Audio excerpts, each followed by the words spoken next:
Hi, I'm Dr. Bornstein, and today I wanted to talk about vaccines. There are a few myths that are out there that I wanted to debunk. The first one I wanted to talk about is the myth between vaccines and autism. I want to let you know where this came from. So there's a doctor by the name of Dr. Wakefield, and he is from England, and he is a gastroenterologist. He did a study with 8 children where he associated the MMR vaccine and autism. Now, mind you, this was only the MMR vaccine. He never said any other vaccine caused autism. So people who come into my office and they don't want to get the DTP or the polio because of autism, no one ever said that those vaccines caused autism. It was only ever the MMR vaccine. Well, he published this study in a English journal called The Lancet, very respectable journal, similar to our New England Journal of Medicine. When this study was published, it caused a huge uproar. People stopped giving the MMR vaccine to their children. Well, for there to be public health change, for the vaccine to go off the market, you need to have corroborating studies. You need other people to study the same thing he did and see if they come up with the same results. If everybody comes up with the same results, public health policy changes, you get rid of that vaccine. No one could come up with the same results. And these were repeated at multiple colleges throughout the country and research labs. Harvard, Yale, Princeton, a lot of these places repeated what Dr. Wakefield did not come out with the same conclusions. So now there was curiosity. Why did he get these conclusions? What happened? So people started to interview the people that worked under Dr. Wakefield. And those people started to say, these weren't what we got for our results. We don't know what he published. Well, to make a long story short, what happened was Dr. Wakefield was hired by a company that produced an individual measles vaccine, not the combination MMR.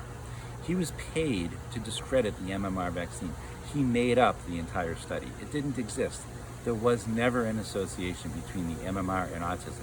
It was simply a vaccine company paying a doctor to debunk the MMR so they could have just straight measles vaccine and be the only company in the world that produced it. Dr. Wakefield lost his license. He no longer practices medicine. I believe he moved to Austin, Texas, and writes all these anti-vax things on the internet that maybe some of you have read. But no one in the medical community believes that MMR causes autism. It was a complete myth. So I hope that solves that issue. The second one I want to talk about is mercury in vaccines. Well, around the same time, 2001, I believe it was, 1998 was when the MMR autism vaccine information came out. Around 2001, people started to worry about vaccines and mercury. Well, there was a preservative in vaccines called thimerosal, and thimerosal allowed us to have a multi-dose vaccine vial. For example, I could have a vial of MMR vaccine where I could draw out 10 individual vaccines. Well, now they got rid of the thimerosal in vaccines, and now we have all individual dosed vials. So one vial, and then you draw it out, throw it away. There are some flu vaccines that have thimerosal still, but mostly we have single dose vials. Well, what is thimerosal? Thimerosal is a preservative, and in the body, thimerosal breaks down into mercury. Is mercury harmful? Well, there are two types of mercury. Mercury is an alcohol. There's methylmercury and there's ethylmercury. Well, think of methyl alcohol and ethyl alcohol. Methyl alcohol is wood alcohol. You drink that, you die. You get it in your body, it's poison. You cannot have methyl alcohol in your body. Ethyl alcohol is alcohol that's in alcoholic beverages. So your body just dissipates it out over time. It's not long-term harmful to you, unless, of course, you're an alcoholic and it hurts your liver. But getting a small dose of ethyl alcohol is not harmful to you. Methylmercury is dangerous. It's what's in our old-fashioned thermometers. It's actually in fish, like tuna fish. If you eat that at high levels, you'll get methylmercury poisoning. Your body can't really get rid of it. Ethyl mercury is harmless. It dissipates just like ethyl alcohol. Well, thimerosal broke down into ethyl mercury. So it was never harmful in the first place. However, during this period of time, there was so much controversy with autism that the drug companies decided, let's just get rid of the thimerosal. We'll make single-dose vials, and we don't want to have to deal with another controversy. So thimerosal doesn't exist in vaccines except a few flu vaccines. It was never a problem. Ethyl mercury was never an issue. So I hope that debunks the myth about vaccines and mercury. The third thing I want to talk about is what does it mean when a vaccine is required for school versus recommended? A lot of people come into my office and they say they don't want to get some of the vaccines that are not required for school, and that would be specifically the HPV vaccine and the meningitis B. So in order for a vaccine to go through the process, the first thing is it has to be approved by the FDA. We cannot give a vaccine if it has not been approved by the FDA. After approval by the FDA, then medical societies determine whether or not it is recommended. That would be the Center for Disease Control Advisory Committee on Immunization Practices, what we call the ACIP, or the American Academy of Pediatrics. Those entities look at the risks and benefits. Do we have a cure for the illness? If we don't vaccinate, will there still be a cure? How prevalent is it in our country? They look at everything and they determine whether or not a vaccine should be recommended. So examples of vaccines that are approved by the FDA yet not recommended would be the rabies vaccine, the BCG vaccine, which is for tuberculosis, the yellow fever vaccine. Those vaccines are approved. I could give those to you if you wanted them, but they're not recommended because those illnesses are very, very rare. You can treat them, and there's really no reason to vaccinate an entire country for illnesses that are incredibly rare and you can really treat after you're exposed.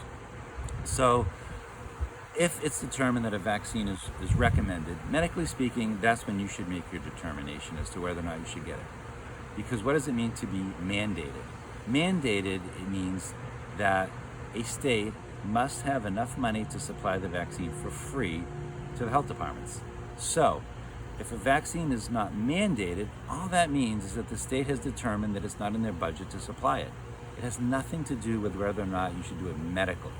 You should make your decision as to whether or not to vaccinate your children based on the recommendations. You should not make a decision based on whether or not a vaccine is mandated. Mandated is not a medical decision whatsoever. It is a statewide financial decision. Lastly, I wanted to talk a little bit about Google searches. So a lot of people come in having done their Google searches and they find information that maybe makes them make a decision against vaccines.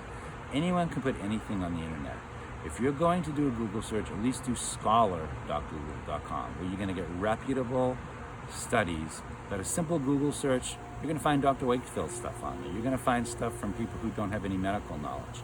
And I want you to understand that we don't Google everything in the world. We do things every day that could be potentially life-threatening, that we don't Google everything. We don't Google when we're going to fly on an airplane, who's the pilot, who made the plane, did Boeing follow the rules. We just assume that the FAA made the right rules for the pilot, that the plane did everything it's supposed to do.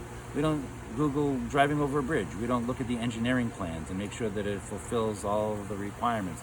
We just assume that the entities that license these things did it properly.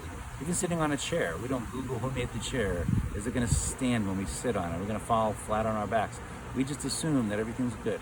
For some reason, people Google vaccines and come up with decisions that can be potentially deadly to the children based on a Google search. So I would suggest that either don't Google it, or if you are going to Google it, go to scholar.google.com or go to a reputable website like the Center for Disease Control, the American Academy of Pediatrics, or what I would like the best, you just rely on my expertise because this is all I've been doing for the past 30 odd years and I will not steer you wrong. So I wanted to debunk some myths about vaccines, tell you what it means to be mandated, and tell you please don't rely on Google searches.